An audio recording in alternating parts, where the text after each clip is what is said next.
নমস্কার বন্ধুরা, সবাই কেমন আছো? আশা করছি সবাই খুব ভালো আছো। আমিও খুব ভালো আছি।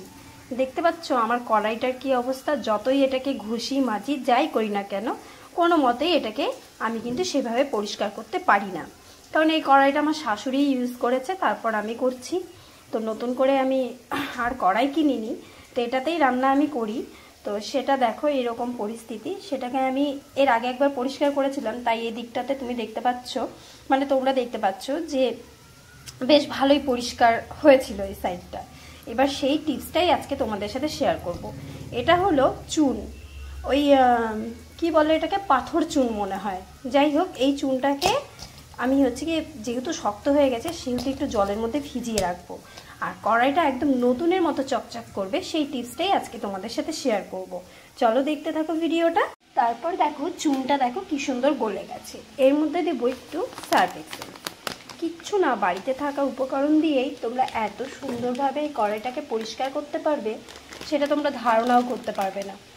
যদি কেউ চাও তো ট্রাই করতেই পারো, কারণ এটাতে সেরকম কিন্তু কোনো খাটাখাটনির ব্যাপার নেই, বা বাইরে থেকে কোনো কিছু এনে তোমাদেরকে পরিষ্কার করতে হবে এরকম কোনো ব্যাপার নেই। তো যাই হোক, সার্ফটা আমার হাত থেকে পড়ছে না, সেটাকে আগে আমি খুলে বের করি, তারপর তোমাদেরকে দেখাচ্ছি। তো এই যে দেখতে পাচ্ছ, বেশ খানিকটা আমি সার্ফ দিয়ে দিলাম চুনের সঙ্গে। এবার এটাকে সুন্দর করে গোটা কড়াইয়ের গায়ে মেখে নিতে হবে। এবার যেহেতু আমি এক হাত দিয়ে ভিডিও করছি আর এক হাত দিয়ে কাজ করছি, সেহেতু তো সম্ভব না। আগে পুরোটা মাখিয়ে নিই, তারপর তোমাদেরকে দেখাচ্ছি। এবার দেখো গোটা কড়াইটার গায়ের মধ্যে আমি সুন্দর করে চুন আর সার্ফ গুঁড়োটা দিয়ে মেখে রেখে দেব অন্তত 5-7 মিনিট। তারপর এটাকে আমি স্কচব্রাইট দিয়ে মেজে নেব। বেশি মাজতে হবে না, মানে যেরকম তোমাকে খাটাখাটনি করতে হয় এমনি পরিষ্কার করতে গেলে, সেটা তোমাকে করতে হবে না। চলো দেখা যাক কড়াইটা কেমন পরিষ্কার হয়। এবার পাক্কা 10 মিনিট পর আমি এলাম। 7 মিনিটের জায়গায় আমার একটু লেট হয়ে গেল। তো এবার এটাকে আমি সুন্দর করে এই স্টিল উলটা দিয়ে ঘষে নেব। এবার ঘষার পর কি হয় সেটা দেখতে হলে তো পুরো ভিডিওটা দেখতেই হবে। আর ভিডিওটা যদি তোমাদের ভালো লাগে তাহলে অবশ্যই শেয়ার করে দেবে আরও 2টো বন্ধুর কাছে, যাতে তারাও এই টিপসটা কাজে লাগাতে পারে।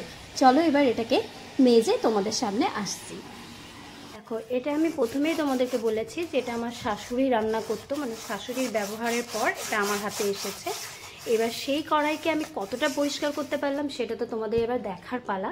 এবার চলো একটু দেখিয়ে দিই। এই দেখো এরকম পরিষ্কার হয়েছে, আর ধোয়ার পরে কতটা হচ্ছে সেটাও তোমাদেরকে দেখাবো। আর তোমরা চাইলে এই টিপসটা কিন্তু কাজে লাগাতেই পারো, কোনো ঝামেলা ছাড়াই। বাড়িতে যেরকম বাসন মাজা হয় সেরকম মনে হচ্ছে ছাই দিয়েছি, কিন্তু এটা ছাই না।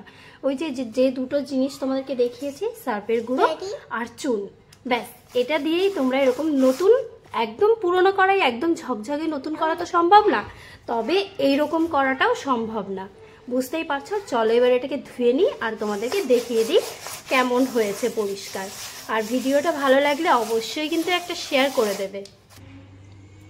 ওখান থেকে দিলে না বলো।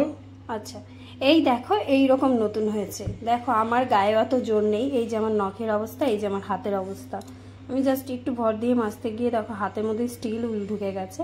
তো যাই হোক, এইরকম পুরনো দিনের একটা কড়াইকে আমি এতটা পরিষ্কার করেছি, আর এটা আরও নতুনের মতো ঝকঝক করবে তখনই যদি তোমরা এটাকে অন্তত সপ্তাহে 1 দিন এরকম করে মাজো তাহলে। আর এটা আমি মেজেছিলাম, দাঁড়াও চুপ করো, এটা আমি মেজেছিলাম দুর্গাপূজার ঠিক কয়েকদিন আগে, আর আজকে হলো 21শে নভেম্বর। আজকে এটাকে আবার পরিষ্কার করলাম।